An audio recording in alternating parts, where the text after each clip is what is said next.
રામ રામ દૈરાજી દ્વારકાથી સ્વાગત છે તમારું મારા એક નવા વ્લોગમાં। તો કેમ છો દૈરો બધું મજામાં? હવે જઈએ છીએ ટ્રેક્ટરું લઈને સર્વિસ કરાવવા। 3 ટ્રેક્ટરું છે, મયુર ને એ બધા વયા ગયા છે આગળ। હું જાઉં છું આ ગાડી લઈને। એક આઈસર છે અને 2 મેસી છે, બધા સર્વિસ કરાવવાના છે। ટોલી હોતા છે બધા ને ડીઝલનો ઓઇલનો ફુવારો મરવાનો છે બધામાં। સર્વિસ થઈ જાય પછી અને પછી આવીને મૂકી દેવાના છે બધાને। તો એ બધા તો વયા ગયા છે 2-3 જણા આગળ લઈને ટ્રેક્ટરું બધે। તો હું આ જાઉં છું વાહ ગાડી લઈને, કદાચ ગામમાં આવવું હોય તો પાછું આવતું રહેવા થાય, કારણ કે એમાં તો બધામાં વાર લાગશે। 3 સર્વિસ થાય એટલે તો જાય પછી ખબર પડે શું કરવાનું છે। ત્યાં જે થઈ જાય એકાદું તો લેતા આવશું ને બાકીના બપોર પછી પાછા લઈ આવશું। ટ્રેક્ટર થઈ જાય પછી, કારણ કે ટોલી હોતો હોય એટલે વધારે વાર લાગે ટ્રેક્ટર સર્વિસ કરતા। તો હાલો ભાઈ, 2 પડ્યા અહીંયા, એક આમ આગળ પડ્યું છે સર્વિસનું આઈસરને।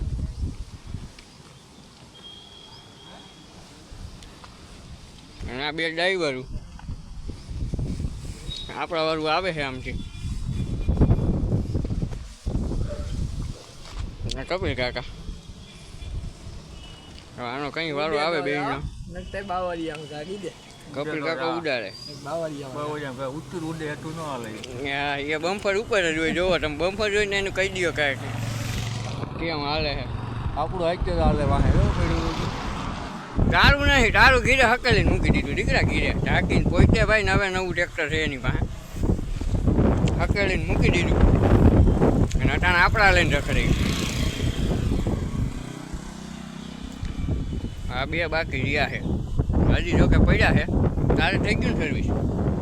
હા, તારે થઈ ગયું? હજી એક મીંદડુંમાં પડ્યું અને એક હજી આમ આવથી આવે છે।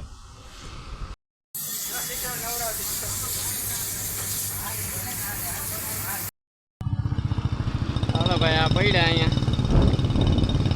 આ જાય છે મોબાઈલ।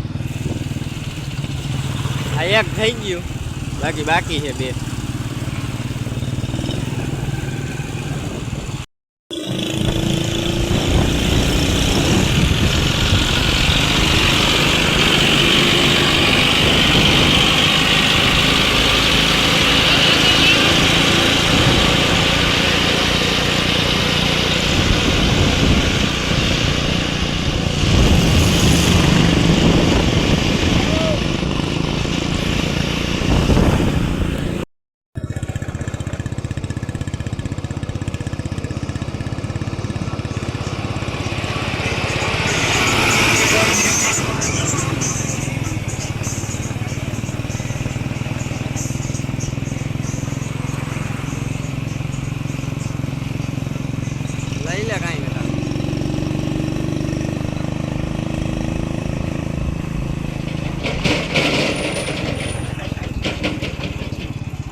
હાલો ભાઈ, આઈસર ધોવાઈ ગયું, ઓલું એક મૂકી આવ્યા ગામમાં, હવે એક આ બાકી છે મેસીડું।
હાલો ભાઈ ભૂકી ગયા ગામમાં.